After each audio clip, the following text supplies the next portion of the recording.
அனைவருக்கும் வணக்கம். காரைக்கால் சனீஸ்வர பகவான் கோயிலில் வரும் 2026ஆம் ஆண்டு மார்ச் 6ஆம் தேதி சனி பயிற்சி நடைபெறும்னு பஞ்சாங்கம் வாசித்து கோயில் நிர்வாகம் அறிவிச்சிருக்கு.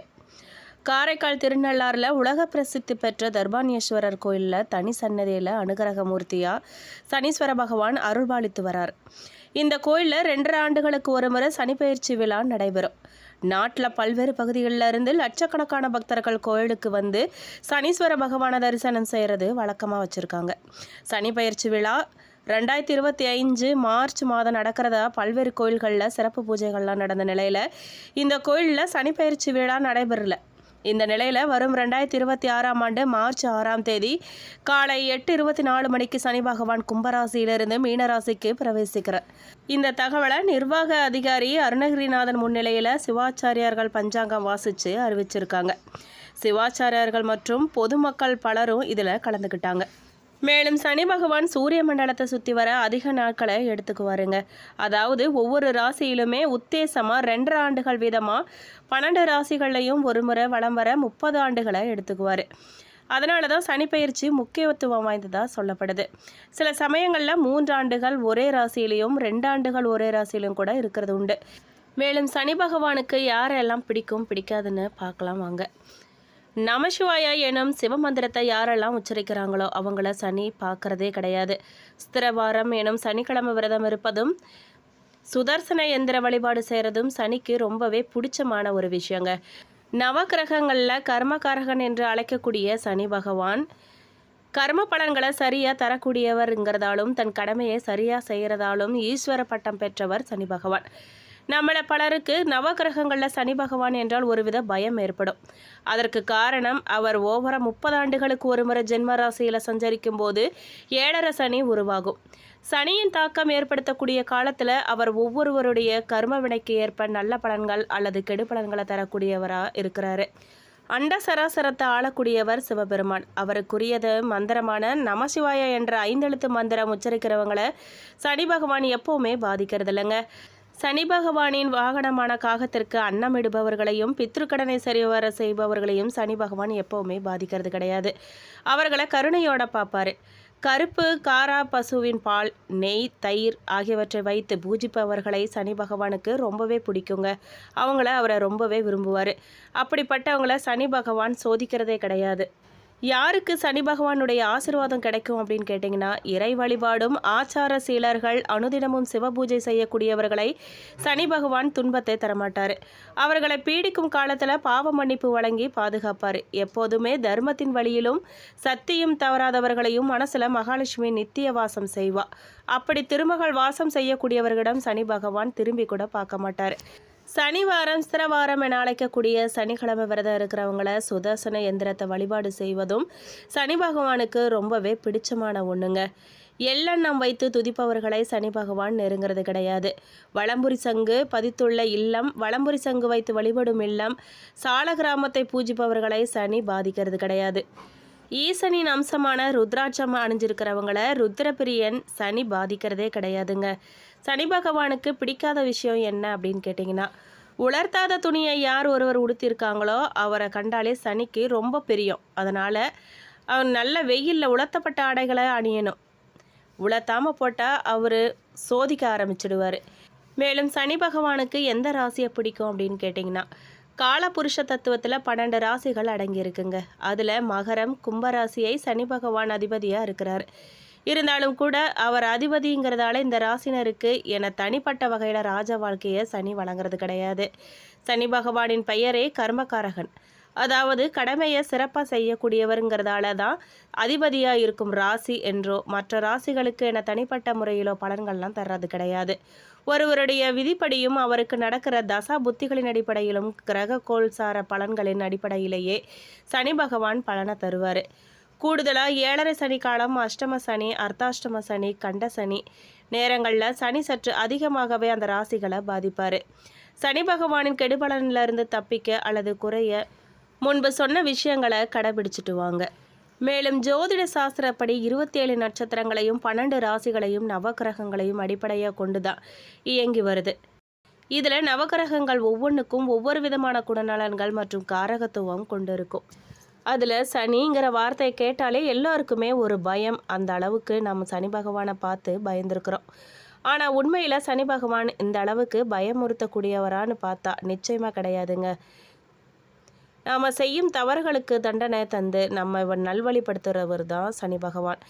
வேகமாக செல்லும் நம் வாழ்க்கை சக்கரத்தை தடுத்து நிறுத்தி நாம் எதற்காக இந்த பூமிக்கு வந்தோம், நம்ம இலக்கு என்னங்கிறத நமக்கு உணர வைப்பார். நவக்கிரகங்களில் எந்த ஒரு கிரகத்துக்குமே இல்லாத ஒரு தனி சிறப்பு சனி பகவானுக்கு உண்டுங்க. சனி பகவான் பூமியை சுற்றி வருவதற்கு 30 வருடங்களாகும். ஒரு லக்னத்திலிருந்து இன்னொரு லக்னத்துக்கு செல்ல அதிக காலம் எடுத்துக்கொள்ளும் ஒரே கிரகம் சனி. 7.5 சனி, அஷ்டம சனி ஆகியவற்றின் வழியாக வாழ்க்கையின் அனுபவத்தையும் புரிதலையும் நமக்கு உணர்த்தக்கூடியவர். எல்லாரும் 7.5 சனியை கண்டுதான் அதிகம் பயப்படுவாங்க. உண்மையில் அஷ்டம சனிதான் ஒருவருக்கு அவமானங்களையும் அலைச்சல் திருச்சலையும் தேடித்தரும். வாழ்க்கையின் எந்தவிதமான பிரச்சனையையும் எதிர்கொள்வதற்குரிய துணிச்சலையும் இயல்பாக கையாள்வதற்குரிய அனுபவத்தையும் தருபவரே தவிர சனி பகவான் எந்த ஒரு சூழ்நிலையிலும் ஒரு மனிதனை கீழே போக செய்ய மாட்டார். சனி பகவான் தான் சித்தர்கள், பாசாங்கற்ற உண்மையான ஆன்மீகவாதிகள், கடைநிலை ஊழியர்கள், தொண்டர்கள், சமூக சேவகர்கள், பொதுத்துறை நிறுவனங்களின் வழியாக மக்கள் சேவை செய்கிறவங்களுக்கு காரணகர்த்தாவான் திகழ்கிறாரு. சனியின் ஆதிக்கத்தில் பிறந்தவங்க பாசாங்கு செய்யாமல் உண்மையாக உழைக்கக்கூடியவங்க. மகரம், கும்பம் ஆகிய 2 லக்கணங்களுமே சனியின் ஆட்சி வீடுகள். பக்கத்திலேயே இருக்கும் 2 லக்கணங்களில் ஆட்சி பெறும் கிரகம் சனி மட்டும்தான். துலாம் ராசியில் உச்சமடையும் இவர் மேஷ ராசியில் நீசமடைகிறார். ஒருவரின் ஜாதகத்தில் சனி நீசமடைவது ஒரு விதத்தில் யோக பலன்தாங்க.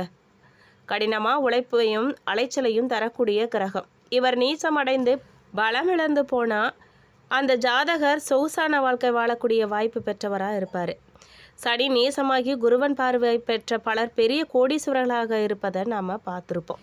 வெளியில் செல்ல தயங்கக்கூடிய தொழில்களுக்கு சனி காரகத்துவம் பெறுறாரு.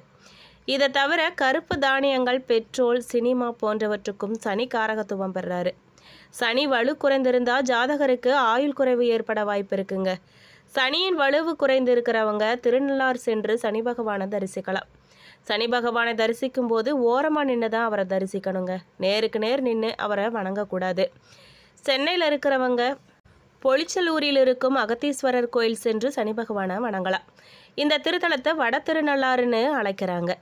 சனி பகவானை ஆலயங்களுக்கு சென்று வணங்குறதை விட நம்ம அன்றாட வாழ்க்கையில் சந்திக்கும் மாற்றுத்திறனாளிகளுக்கு தேவையான உதவிகளை செய்கிறதோ சனி பகவானின் அருளை மிகப்பெரிய அளவில் பெற முடியுங்க. அதுவே ஆகச்சிறந்த சனி பிரீத்தியாகவும் அமையும். மேலும் சனீஸ்வரர் நவகிரகங்களில் ஒருவர். இவருக்கு மந்தன்னும் சனைசரன் என்னும் பெயர் இருக்குங்க. இவருக்கு எள்ளும் நல்லெண்ணெயும் உகந்தது. கணபதி அனுமனை வழிபட்டால் சனியின் பாதிப்பு குறையும். இது நம்மள பெரும்பாலானோருக்கு தெரிஞ்ச தகவல் தான். மேலும் சூரியனுக்கும் சாயாதேவிக்கும் பிறந்த சூரியகுமாரன் தாங்க சனி. இவர் யமதர்மராஜனின் சகோதரன் தான். சனி பகவான் ஒரு மனிதனின் ஆயுளை ஆதிக்கம் செய்கிறவர். அதனால் இவர் ஆயுள்காரகன்னும் போற்றப்படுறாரு. நீண்ட ஆயுள் அல்லது அகால மரணம் இரண்டுக்குமே காரகன் சனி பகவான் தான். தர்மம், அதர்மம், காமம், மோட்சம் ஆகிய 4க்குமே இவர் தான் காரகன். மேலும் சனிக்கிழமை சனி பகவானுக்கு அர்ப்பணிக்கப்பட்ட சிறப்பு நாளுங்க. அந்த நாளில் சனி பகவானுக்கு பூஜை செய்து வணங்கலாம். இதன் மூலமாக சனி பகவானின் அருளை பெற்று வாழ்க்கையில் நலன்களை பெற முடியும். சனிக்கிழமை அன்று குளித்து பூஜை செய்த பிறகு பால், பழம், தண்ணீர் மட்டும் உட்கொண்டு விரதம் மேற்கொள்ளுங்க. மாலையில் சனி பகவானுக்கு நல்லெண்ணெய் தீபம் ஏற்றி வழிபாடு செய்யுங்க. இரவில் எளிய உணவுடன் விரதத்தை நிறைவு செய்யுங்க. இந்த மூலமாக வழிபாட்டு செய்கிறது மூலமாக சனி பகவானின் அருள் கிடைத்து உங்கள் வாழ்க்கையில் அமைதி மற்றும் வளம் பெறுங்க. மேலும் சனியின் அருளை பெற சனிக்கிழமையன்று கருப்பு வஸ்திரம், இரும்பு பொருட்கள், எண்ணெய், கருப்பு கவுனி அரிசி போன்றவற்றை தானமாக அளிக்கலாம். மாற்றுத்திறனாளிகள் மற்றும் சாலையோரம் வசிக்கிறவங்களுக்கு தேவையான உதவிகளை செய்கிறதும் சிறப்புங்க. கருப்பு நிற குடை, போர்வை மற்றும் விசிறி போன்றவற்றை வழங்கினாலும் சனிதோஷங்கள் குறையும். இந்த தானங்கள் சனீஸ்வரனின் அருளை பெற்றுத்தருங்க. சனீஸ்வரன் ராசிகளில் சஞ்சரிக்கும் போது முதல்ல பல கஷ்டங்களையும் நஷ்டங்களையும் தருவார். பின்னர் அந்த ராசியை விட்டு செல்லும் போது மகிழ்ச்சியையும் நன்மைகளையும் அளிப்பாருன்னு சொல்லப்படுது. 7.5 சனி காலம் மிகுந்த சோதனைகளுடன் இருக்கும் காலம். இந்த நேரத்தில் சனியின் விருப்பமான தானங்கள் மற்றும் வழிபாடுகளை செய்கிறதுனால தோஷங்கள் குறைஞ்சு நன்மைகள் கிடைக்குங்க. சனி பகவானின் அருளை பெற சனி பகவான் காயத்ரி மந்திரத்தை 108 முறை சொல்வது மன அமைதியையும் ஆன்மீக பலன்களையும் உங்களுக்கு வழங்கும். சனி தோஷங்களை குறைக்க சிவபெருமான் வழிபடுவது சிறந்த பரிகாரங்க. வெள்ளிக்கிழமை அல்லது பிரதோஷ நாட்களில் சிவாலயத்துக்கு சென்று வணங்குவது சிறந்தது. இது மன அமைதியையும் சனி பகவானின் அருளையும் தரும். சிவபெருமான் வழிபாடு வாழ்க்கையில் அனைத்து தடைகளையும் நீக்குவதற்கான தீர்வுங்க. சனி கோவிலுக்கு செல்ல முடியாத சூழ்நிலையில் காகத்திற்கு அன்னமிடுவது, எளியோருக்கு உதவி செய்கிறது மூலமாகவே நீங்கள் சனி பகவானின் அன்பை பெற முடியுங்க. மேலும் இந்த வீடியோ உங்களுக்கு பிடிச்சிருக்கணும், பயனுள்ளதாக இருந்திருக்கணும் நம்புகிறோம். வீடியோ பற்றின கருத்துக்களை கமெண்ட் பாக்ஸில் பதிவிடுங்க. நீங்கள் இப்போ தான் புதுசாக நம்ம சேனலை பார்க்குறீங்க அப்படின்னா இப்போவே சப்ஸ்கிரைப் பண்ணி கூடவே பெல் ஐக்கானையும் கிளிக் பண்ணுங்கள். நன்றி.